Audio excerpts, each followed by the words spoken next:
అపోస్తలుడైన పౌలు హెబ్రీయులకు రాసిన పత్రిక 13వ అధ్యాయము 13వ వచనం నుండి 18వ వచనం వరకు. కాబట్టి మనం ఆయన నిందను భరించుచు శిబిరము వెలుపలికి ఆయన యొద్దకు వెళ్ళుదము.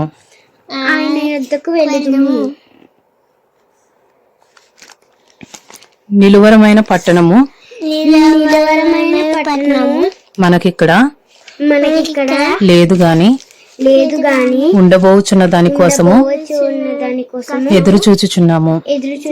కాబట్టి ఆయన ద్వారా మనము దేవునికి ఎల్లప్పుడును స్తుతి యాగము చేయుదము. అనగా ఆయన నామమును ఒప్పుకొనుచు జిహ్వా ఫలము అర్పించుదము. ఉపకారమును ధర్మమును చేయమర్చిపోకుడి. అట్టి యాగములు దేవునికి ఇష్టమైనవి. మీ పైన నాయకులుగా ఉన్నవారు లెక్క ఒప్ప చెప్పవలసిన వారి వలె మీ ఆత్మలను కాయుచున్నారు. వారు దుఃఖముతో ఆ పని చేసిన యెడల మీకు నిష్ప్రయోజనము గనుక దుఃఖముతో కాక ఆనందముతో చేయునట్లు వారి మాట విని వారికి లోబడి ఉండుడి. మా నిమిత్తము ప్రార్థన చేయుడి. మేము అన్ని విషయములలోనూ యోగ్యముగా ప్రవర్తింపగోరుచు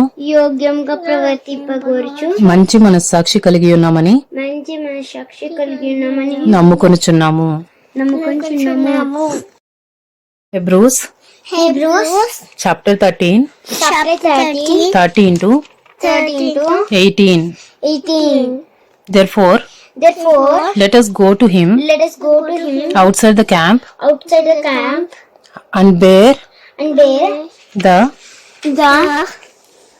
reproach he endured.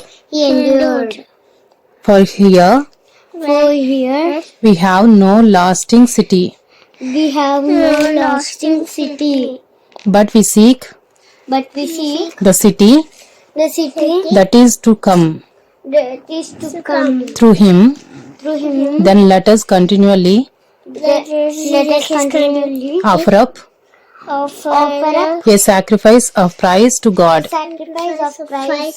that is the fruit of lips that acknowledge his name.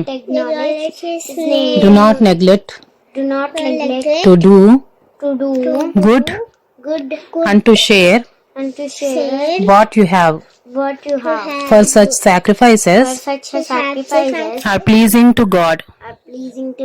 Obey your leaders and submit to them, for they are keeping watch over your souls, as those who will have to give an account. Let them do this with joy and not with groaning,